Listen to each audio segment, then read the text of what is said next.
Hi, I'm Mike. And I'm Misty. And we're living in a van. Like a lot of you out there, during these crazy coronavirus times, we did a lot of self-reflection.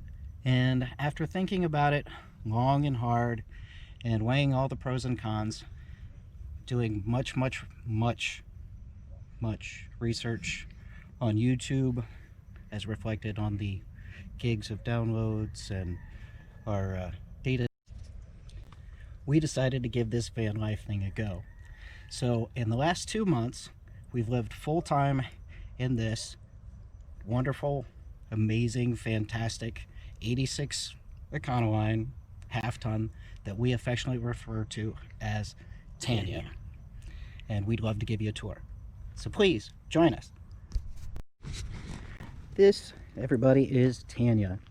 Tanya is an awesome, like I said, 86 Ford Econoline.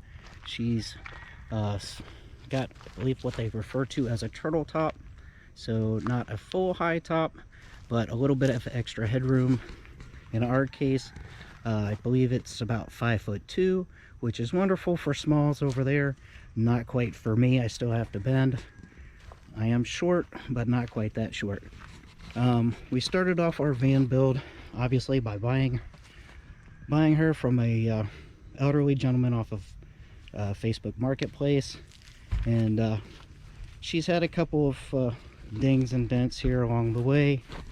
Some rust. She's an Ohio vehicle. Every time we would go to try to find one anywhere, they were already snapped up, as everybody else apparently has decided that van life sounds like the thing for them too.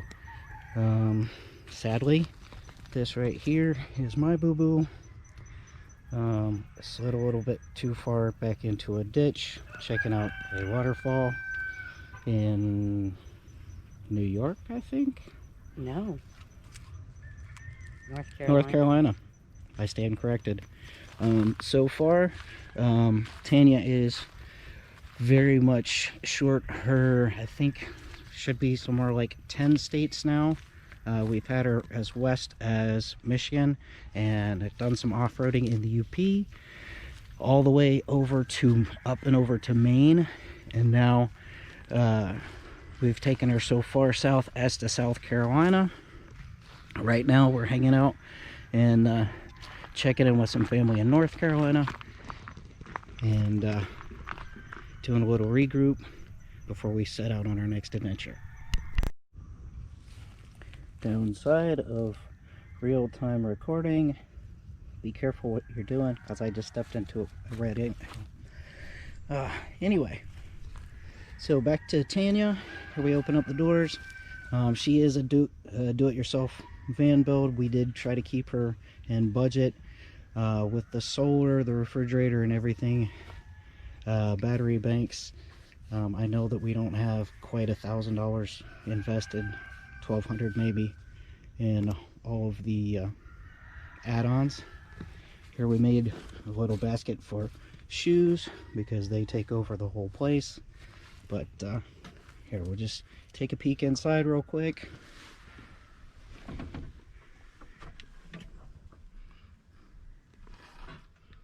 Try to make it a little homey in here and leave it feeling as roomy as absolutely possible, since we have less than 60 square feet, I would say.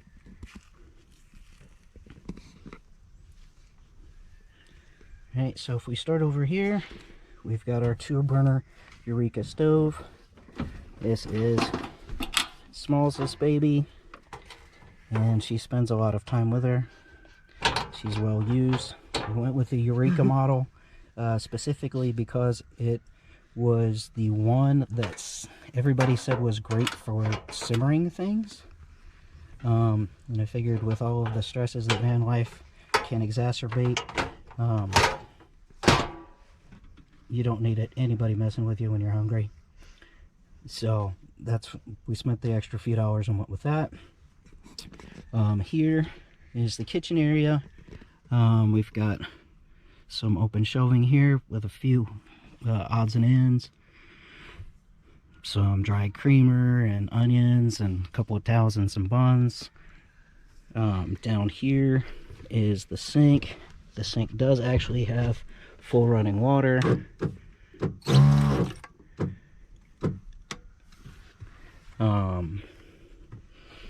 We have a couple of drawers right here for odds and ends.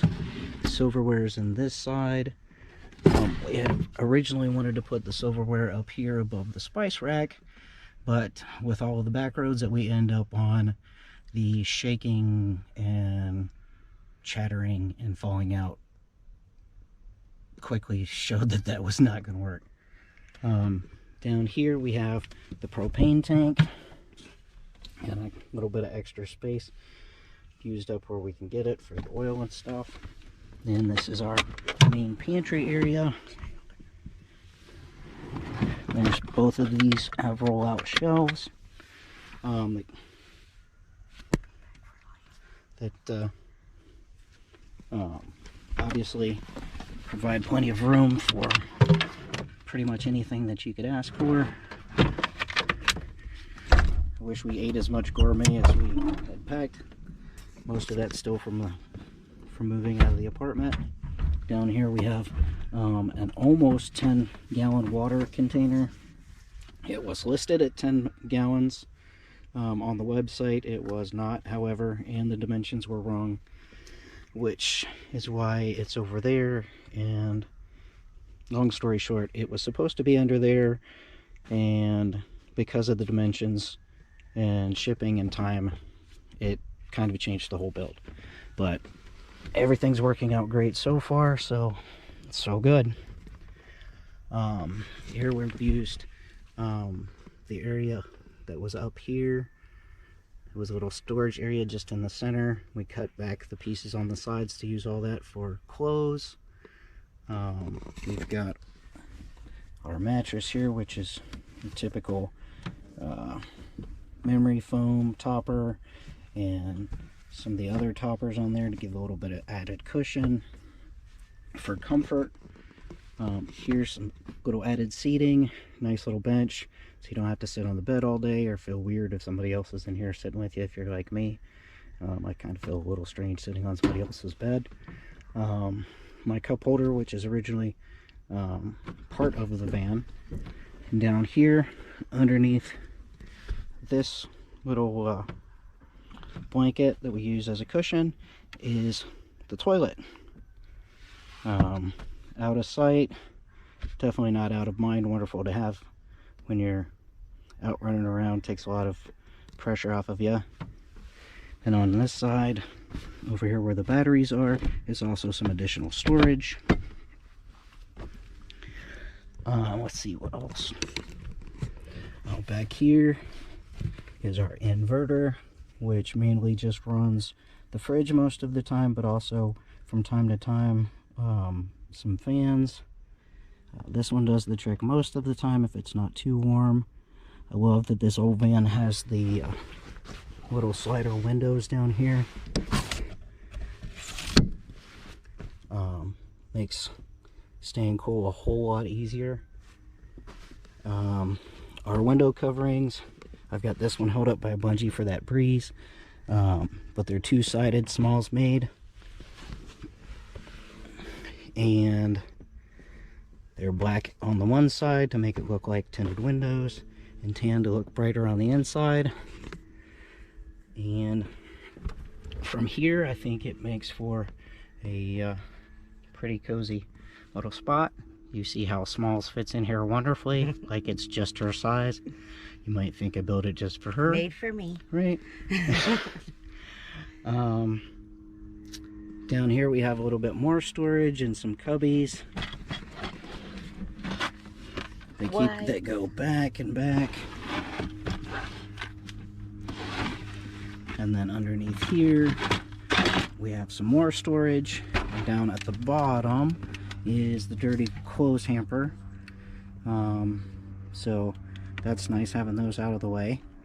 We've got some storage underneath the refrigerator down there, which is sized pretty well for bottles of water or my always in my hand can of pop. But it does make all the difference from this not feeling like camping all the time. Got a nice size refrigerator. Which it's about time for a grocery trip. Even the soda pop section's not all full. Big freezer. And a big freezer. Most importantly, full. gotta have room for ice cream. There's no room for ice cream at the moment.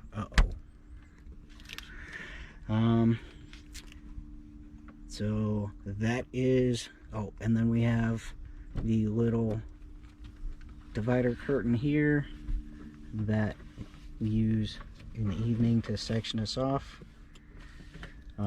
Makes it nice and dark back here. The top windows up there are actually tinted, so if it's not too bright, they just make a nice little skylight to maneuver by at night.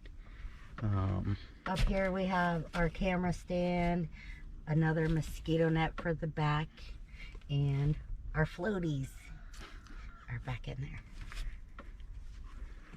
And got some stuff over there. We've got some toothpaste and toothbrushes and razors and all of those little essentials right there, and the broom to keep everything nice and clean, and most importantly the bungee that straps the refrigerator closed, because without it Smalls has to climb over the seats and go put everything back in the refrigerator because we end up on some pretty dicey roads. So guess we are going to show you the rest. Oh, well, actually, I guess from the back here we can still show you this.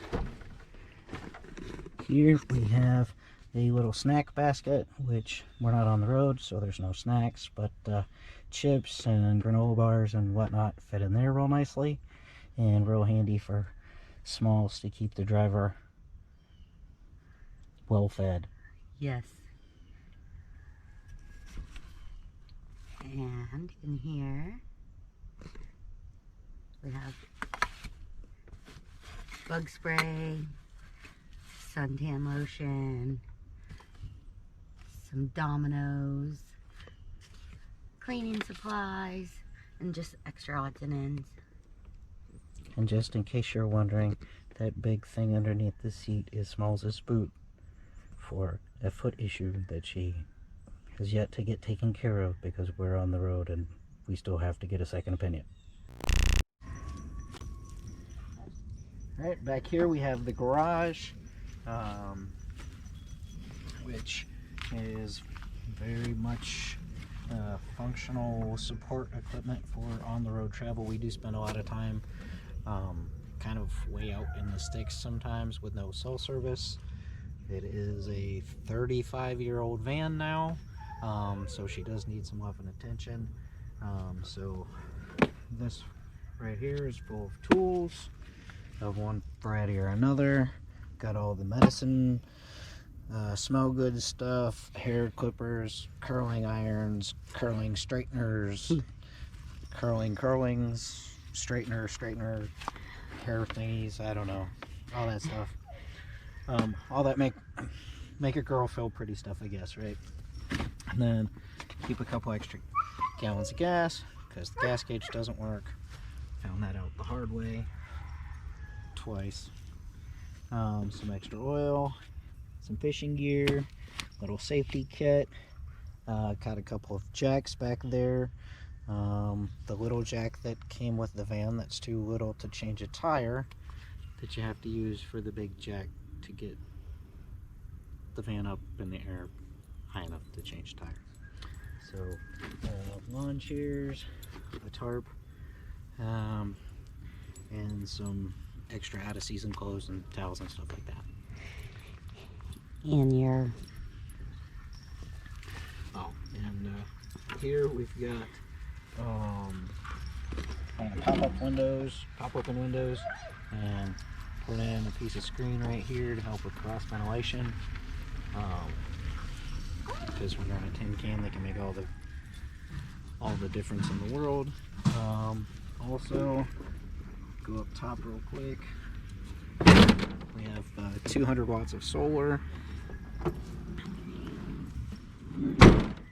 And if Smalls will hand me the camera. You can come up here with me. And there they are. They both need washed off right now. Just got back from a big road trip on some dusty roads, but they've been putting out very well. Just have the cable running through the channel right there, and so far they've been enough to get us through.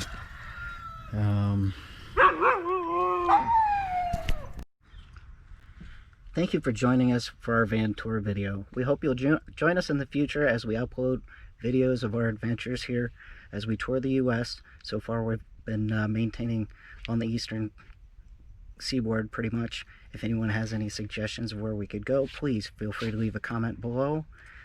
If you enjoyed this video, feel free to like. And if you have any questions, leave a comment below. And don't forget to share. We'll see you later. Have a great one.